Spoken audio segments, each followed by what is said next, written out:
Եթե դեռ չգիտեք, թե ուր գնալ առաջիկա հանգստյան օրերին, միացեք մեզ։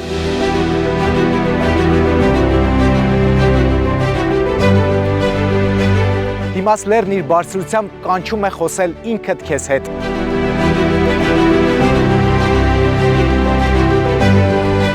Զիավարությունը զարգացնում է ուշադրությունը, համբերությունը,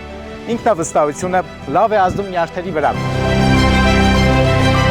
Վայր, որտեղ էքստրիմը չի վախեցնում, այն ձգում է։ Երբ առաջին անգամ թռա զիպլայնով, վախենում էի, իսկ հիմա դա դարձել է հաճույք։ Աշխարհում ամեն ինչից սիրուն բանը դա թռիչքն է։